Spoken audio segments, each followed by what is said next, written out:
George Gopen here. I'd like to welcome you to Hours and Hours of Learning with George. Many of my shows will have to do with the English language in a new way I've found to control and understand, analyze, and fix writing. But I'm devoting one night a week to literature. I've taught for 52 years now and decided to start with T.S. Eliot's poem, The Wasteland. In part because it's the 100th anniversary of its publication back in 1922. In part because it's perhaps the single most famous poem of the 20th century and had the greatest effect on the rest of poetry.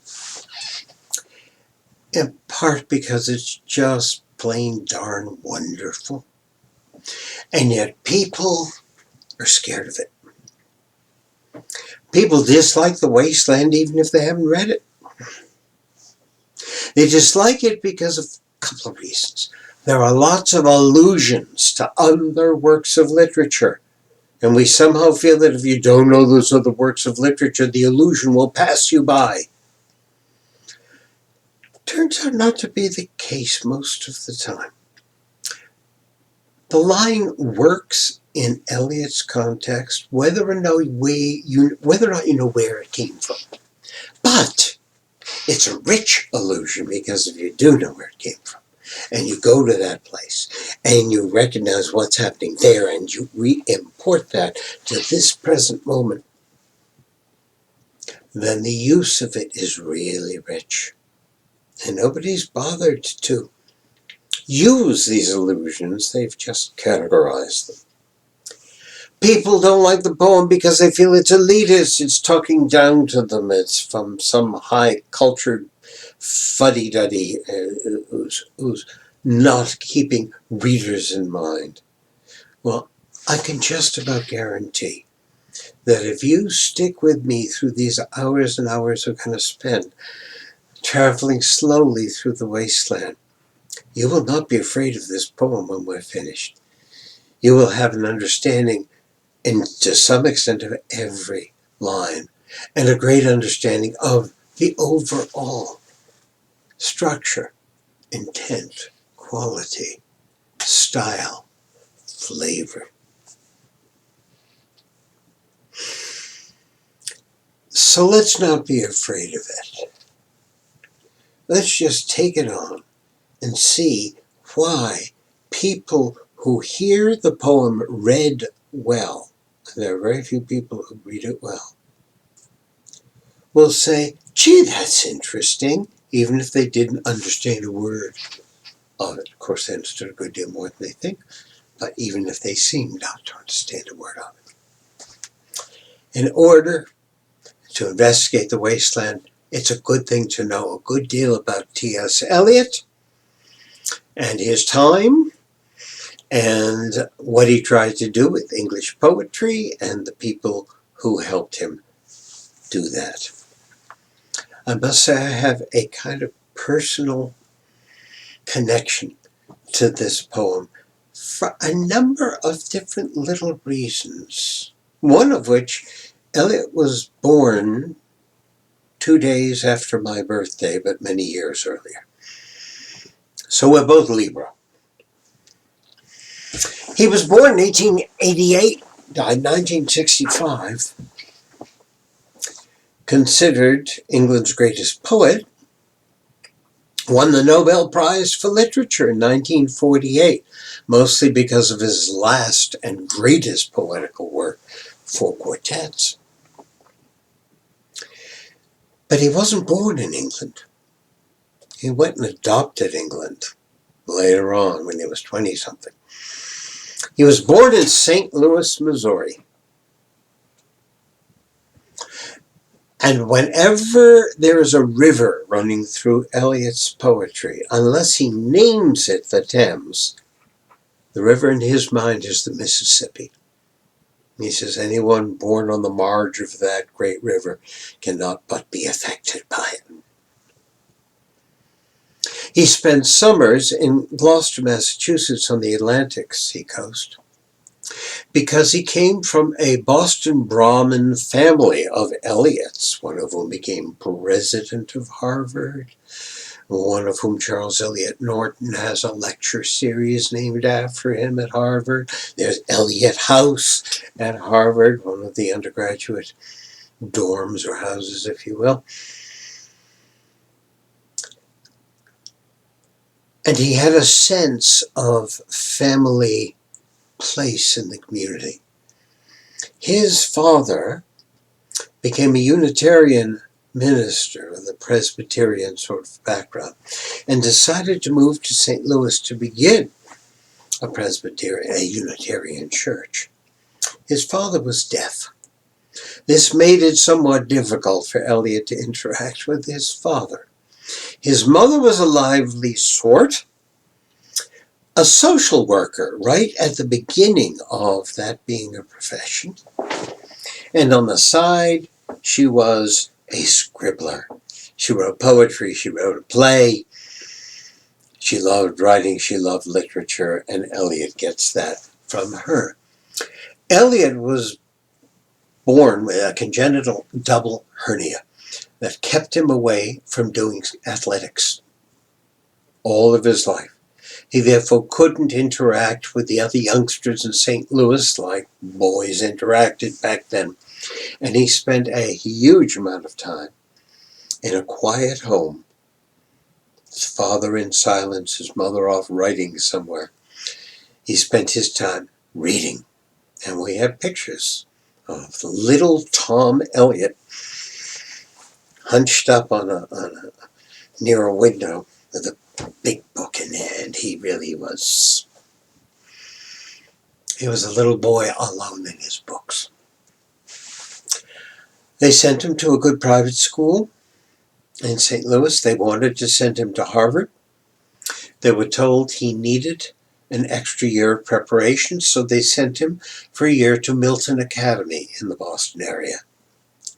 He then went off to Harvard, where he did a bachelor's and a master's in English, but did what we would call later on comparative literature, or today just studies in literature, where he looked at many different languages. His time at Harvard was in some ways kind of empty, and in other ways geared him up for what was to come. He fell in love. Not too much happened between him and Miss Emily Hale that we know of. When he went off to England, and he was about 20, he left her in the dust. She disappears from his life. This would happen 2 more times in his life. He goes to England wanting to find something new he can do in poetry. And it was because of an extraordinary experience he had one day at Harvard. He was in the Union Building. In the basement of that building was the Union Library, a small literature library. Not to be confused with Harvard's huge libraries. He's wandering around that basement room, large space, and he finds a book on the shelf by Arthur Symons, S-Y-M-O-N-S, Symons, called The Symbolist Movement, French literature. And he is introduced to Verlaine and Rimbaud and Laforgue and Tristan Corbière. And he is overwhelmed by what these Frenchmen are doing that's new in poetry. There was nothing happening that was new in poetry in English. And his model was what was happening in French. How to modernize it, how to change the vocabulary, how to change the structure and the requirements of verse. And it, in part, set him free, but he had to go to England to really be freed. Another personal anecdote. That room in which Eliot found that book. Later on, the Union wasn't much of a union and lost its library. And that large basement space was given over in the 1960s to the program that taught freshman composition at Harvard. My first 5 years of teaching were in that program when I was a graduate student and a law student at Harvard over a period of 8 years. And for those 5 years, I met my students in the room where the ghost of Eliot is still reaching up to take down Arthur Symons' influential book. He goes to England. Goes for a year at Oxford. He couldn't stand it. He found everybody phony and overly grave and filled with ties to the past and a fear of the present, never mind the future. He, however, wants to be English desperately. He adopts dandified dress and behavior. He develops an English accent as soon as possible. And he falls in love with the first eligible high-class English gal who comes his way. Vivian Haywood, Haigh-Wood. They were terrifically attracted to each other, and they had great fun when they went dancing. I guess they thought that if they danced well, they'd do well as a marriage. She came from a very respectable family, and they got married weeks or months into knowing each other. The marriage was a disaster from the very first night. She was a very nervous person. He was a very nervous person. On the wedding night, they had a very nervous and disastrous evening, and Eliot is pictured wandering away from the marital bedchamber and bloodied sheets to wander for hours through the night and morning of the London fog. They never got along, except with the dancing, and she was his muse. He wrote poetry, she loved reading it, she loved commenting on it, and she was very good at commenting on it. But the rest of life, there were two nervous Nellies who couldn't get along. Eventually, they stopped interacting altogether. If you ever see a picture of Vivian Eliot, you can find one on the internet. She usually is pictured with a broad-brimmed hat because it would hide most of her face. She would look out from under it. Everybody who reported meeting her said she was skittish to the point of paranoia even. Eliot really had trouble with it. He needed some kind of solid rock. Having grown up in a very religious household, and having had as a nanny when he was young, an Irish Catholic lady who brought him to services when nobody else was looking. He had a taste of the wonders of Catholicism with its traditions and its music and its incense and its Latin, and that very much appealed to him. So he got interested in the Anglican Church, and he called his religion Anglo-Catholic. He eventually decided to join the church in 1927, when he had been around for a while now.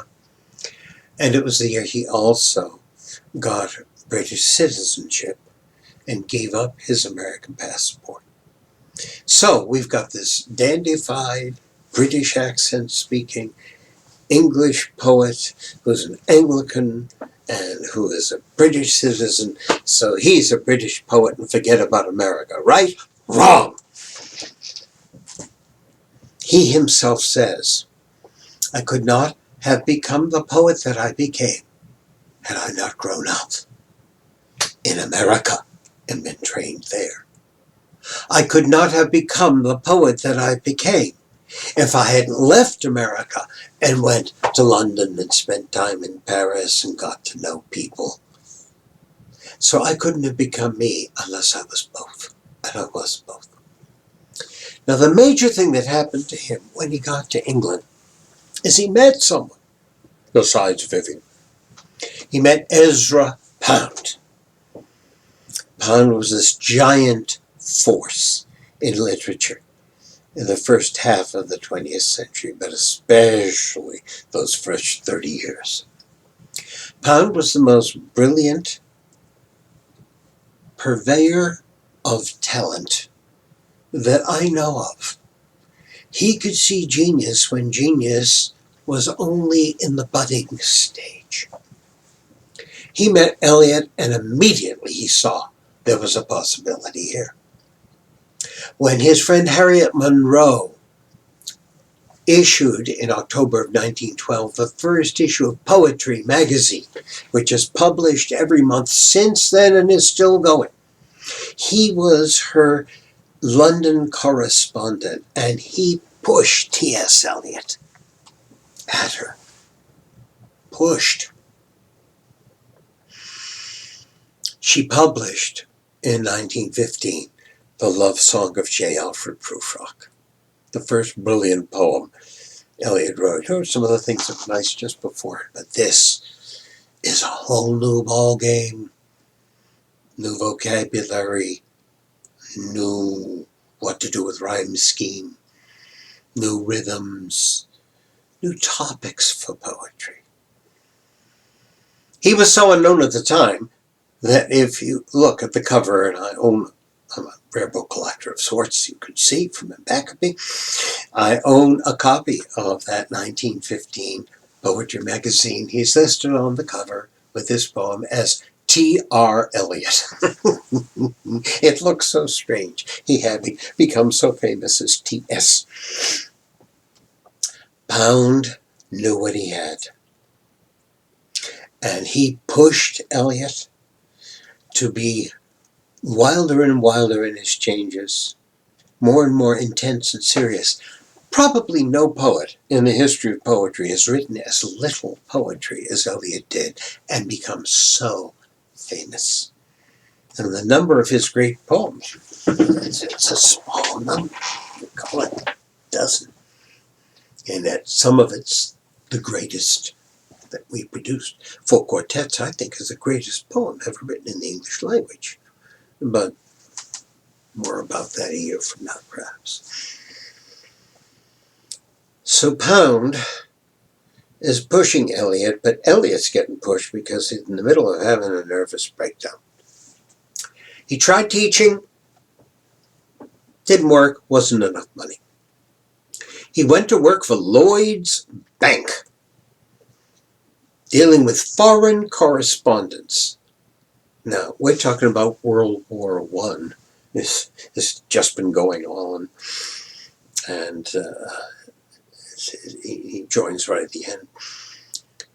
And he is in a basement, here we go again, a basement office in which the ceiling has large blocks of really thick, translucent but not transparent, milky glass.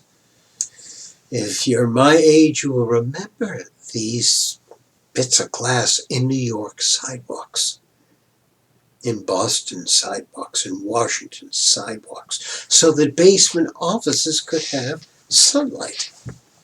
They don't exist anymore. We got electricity now. And click, click, click, click, click, all the high-heeled shoes walking across the glass above his head. It was a narrow room. Above his head all day long.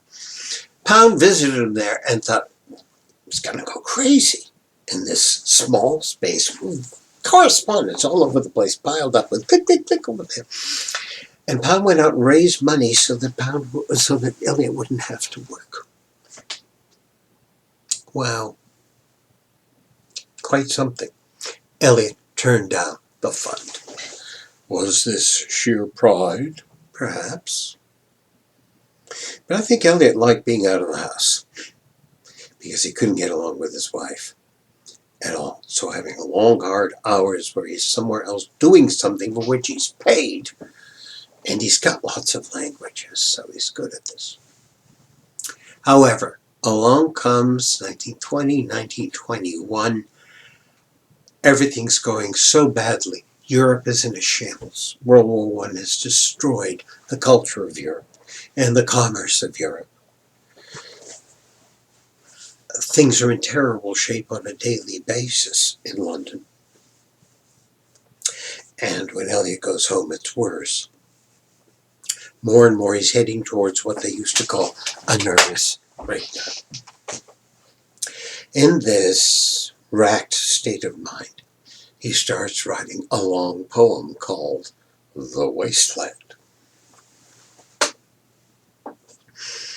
He takes a 3-month leave from Lloyd's Bank, and the stated reason is nervous breakdown.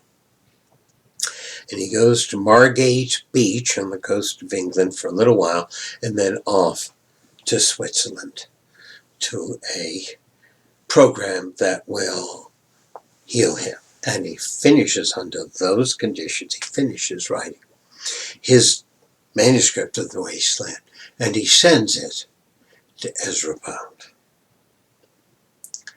Pound has the ability, like you walk in to a sculptor's studio, and the sculptor is 1/4 of the way into chipping away this piece of alabaster, and it's going to be brilliant. But all you can see now is a piece of alabaster with some hunks taken out of it, and you can say, I see what the brilliant piece is. Just take away this and take away that and take away that. This is what Ezra Pound could do with this poem. Pound cut out half of the poem. What Eliot gave him is twice as long as the published poem. He also was fastidious at changing individual words and individual lines and rhythms and making comments. He'd made all these comments on the manuscript, typescript. And when Pound was finished publishing it eventually, he gave that manuscript to his friend, a financier named John Quinn. It also had some of Vivian's comments, a few. Quinn put it in his library. When he died, his library became the property of his sister, Quinn's sister. She, in 1957, sold large bits of it to the New York Public Library, including this manuscript. It languished in the library until somebody discovered it in 1971.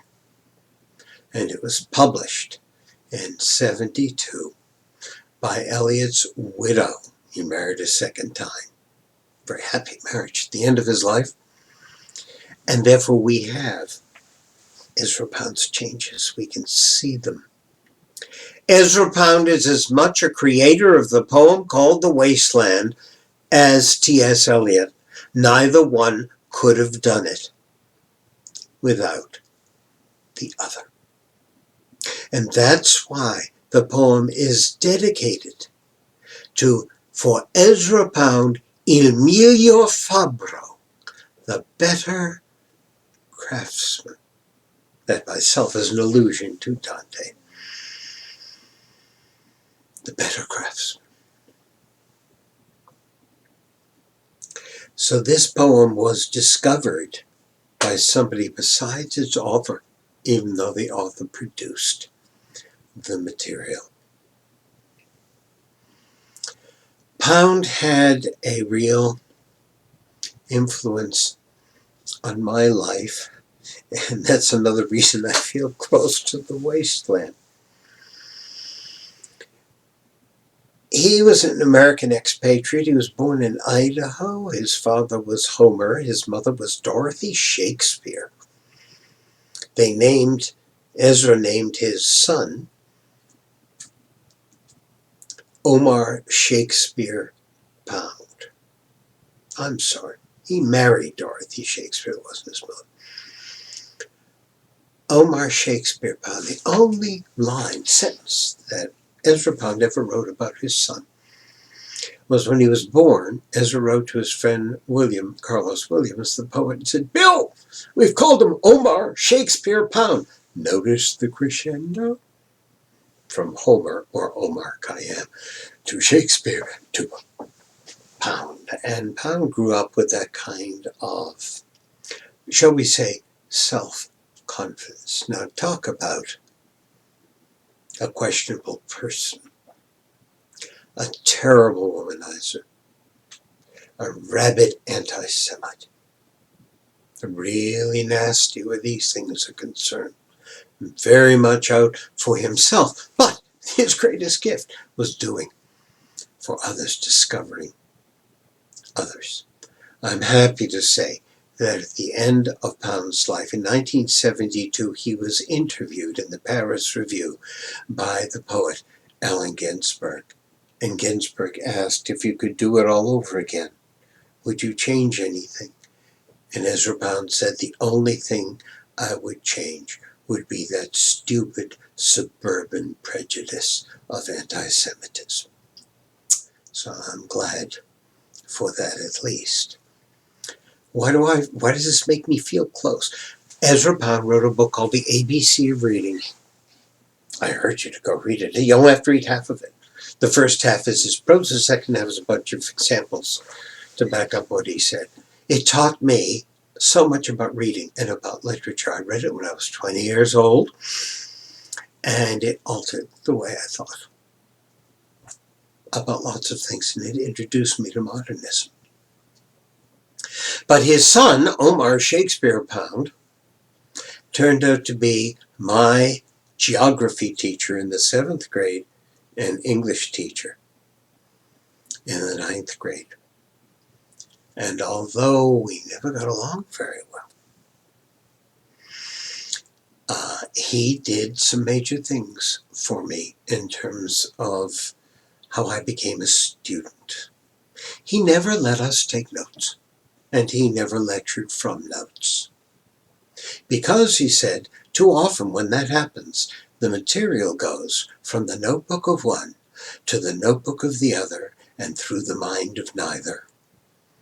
And as a result, I never got straight A's in anything in school because I never had the notes to go memorize all the details the night before the test.